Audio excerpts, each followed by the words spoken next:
Coucou les filles, alors aujourd'hui j'ai décidé de vous faire ma première vraie vidéo. Tout d'abord je tiens à m'excuser pour ce bruit de travaux, je sais pas si vous entendez. J'espère que ça vous gênera pas trop, que ça me gênera pas trop non plus, que ça va pas durer pendant toute la vidéo et que je parlerai assez fort pour couvrir ce bruit. Donc la vidéo que je compte vous faire, c'est une vidéo un peu vlog, expérience, etc. J'ai un peu copié ma sœur pour changer. Parce que j'aimerais faire des vidéos à propos de mon expérience en tant que fille au pair. Je trouve que c'est quelque chose de vachement important et que ça vous aidera à mieux me connaître aussi en partie. Donc moi j'aimerais diviser tout ce blabla de life en 4 vidéos. Donc j'ai tout préparé ici. Donc faire 4 vidéos avec des thèmes différents dans chaque vidéo. Donc pour que ce soit pas une ultra longue vidéo mais que ce soit plus court, concis et peut-être plus agréable pour vous aussi, donc voilà. Dites-moi ce que vous en pensez, si c'est une bonne idée ou pas, etc. Donc là je vais commencer tout de suite ma première vidéo qui va parler de pourquoi j'ai décidé de faire fille au pair, comment j'ai trouvé ma famille et comment se sont faits les premiers contacts avec cette famille. Donc voilà, ça va être l'objet de ma première vidéo tout simplement, donc j'espère que ça vous intéressera. Donc d'abord, pour commencer, pourquoi j'ai décidé de faire fille au pair, la grande question. Parce que je ne savais pas ce que je voulais faire après le bac, tout simplement. Au début j'étais je vais aller en fac de droit. Mais un peu par dépit finalement, je me suis dit que c'était pas une bonne idée de commencer quelque chose quand on n'était vraiment pas motivé pour le faire et voilà. Donc je me suis dit bah mince, qu'est-ce que je pourrais faire? Est-ce que je vais faire une école de commerce, un machin, un truc, un bidule? Et finalement je me suis dit bah autant prendre une année de réflexion, donc gap year comme disent les Américains. Donc pour partir à l'étranger et me cultiver, devenir plus mature, nanana, améliorer mon anglais, blablabla, tout ça. Donc c'est un peu surréaliste pour certains. La plupart de mes amis ont mal réagi à ça, m'ont pas du tout encouragé. Genre je vais perdre mon temps, après tu auras du mal à reprendre tes études, etc. Donc c'était pas génial. Mais c'est vraiment le projet que j'ai choisi d'avoir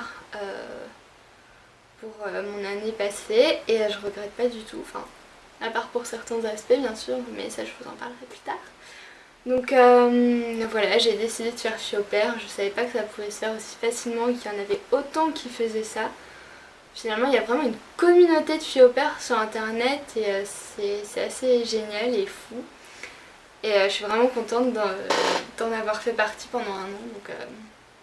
Donc voilà, je vous conseille vraiment à toutes celles qui veulent habiter dans un autre pays mais sans pour autant faire les études là-bas ou quoi. C'est vraiment une expérience à connaître, d'après moi. Donc voilà, après bien sûr il a fallu que je trouve ma famille parce que il faut bien que j'aille quelque part. Hein. Donc il faut savoir qu'il y a plusieurs agences sur le marché des filles au pair. Mais je ne suis pas passée par une agence, mais par un site web tout simplement, qui s'appelle Au Pair World, donc je vous mettrai tout en barre d'infos.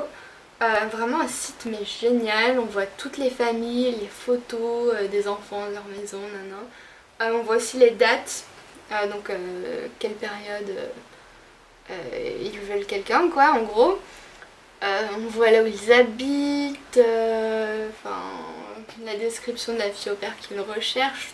Tout est marqué, donc vraiment top comme site, je vous conseille d'aller jeter un coup d'œil parce que ça en vaut la peine et on peut y passer des heures pour trouver la famille idéale et tout, donc voilà, je m'en souviendrai très longtemps. Voilà, donc j'ai postulé dans plein de familles personnellement, mais j'ai eu de la chance d'avoir une réponse positive très vite aussi. Malgré beaucoup de refus et cette réponse positive, j'étais vachement emballée parce que c'est une famille qui se situait près d'Oxford et les parents, j'ai vu la description de leur métier, j'ai vu que le père travaillait en tant que prof de droit dans la célèbre université d'Oxford, donc vous savez le bâtiment où une partie des Harry Potter ont été tournés. J'ai fait waouh, le truc de fou. D'ailleurs je vous en parlerai un peu plus, comment dire, d'ailleurs je vais le noter dans mon carnet.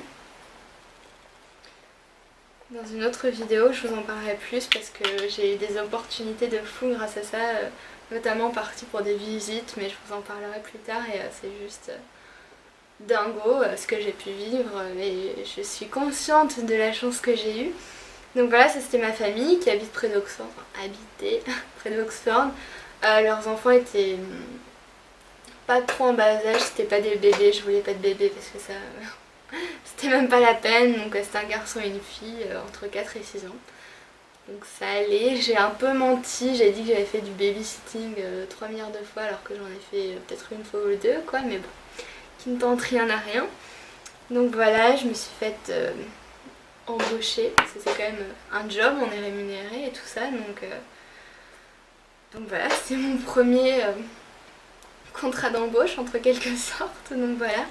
Après bien sûr il a fallu créer des contacts avec cette famille. Donc tout d'abord c'était par mail bien sûr parce que c'était le plus simple et le plus évident. Mais après il y a le fameux entretien Skype et ça fout une pression de dingue.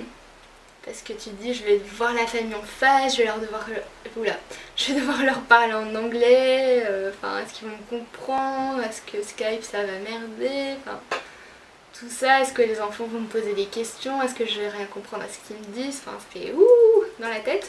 Mais au final ça s'est bien passé même si j'avais le cœur qui battait à 3 milliards de kilomètres heure, mais bon, il fallait bien passer par là quoi.